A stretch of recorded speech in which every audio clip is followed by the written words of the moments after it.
అందరికీ నమస్కారం అండి. ఈరోజు స్వామివారి దర్శనానికి మా ఫ్యామిలీ మొత్తం రావడం జరిగింది.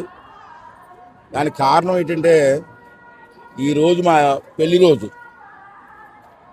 అంచేత 43 సంవత్సరాలు అయింది మాకు పెళ్ళి. ఒక ఎన్టీ రామారావు గారు ముఖ్యమంత్రి ఉన్నప్పుడు అయింది. ప్రతి సంవత్సరం కూడా పెళ్లి రోజుకి వచ్చి స్వామివారి దర్శనం తీసుకుని ఆశీర్వాదం తీసుకుంటున్నాం. ఈరోజు స్వామివారి ఆశీర్వాదం కోసం వచ్చి తీసుకున్నాం. అలాగే మీ అందరి తాలూకు ఆశీర్వాదం కూడా ఇవ్వాలని చెప్పి మీ అందరికీ కూడా కోరుకుంటున్నాను.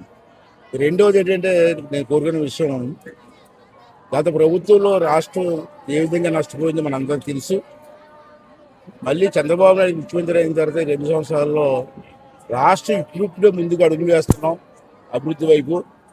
అంచేత రాబోయే 3 సంవత్సరాలు కూడా చంద్రబాబు నాయుడు గారికి ఆరోగ్యాన్ని, ధైర్యాన్ని నడిపించే శక్తినిచ్చి ఈ రాష్ట్ర అభివృద్ధి చేయడంలో స్వామివారి ఆశీర్వాదం ఉండాలని కోరుకుంటున్నాను. మూడో కోరిక ఏంటంటే, ఎక్కువ కోరకూడదు స్వామిని, మూడో కోరాను. మూడో కోరిక ఏంటంటే, నాకు 25 సంవత్సరాల వయసు దగ్గర నుంచి తెలుగుదేశం పార్టీకి రామారావు గారి ఆశీర్వాదంతో ఇప్పుడు వరకు సేవ చేస్తూ వచ్చాను. నాకు వయసు అవుతుంది.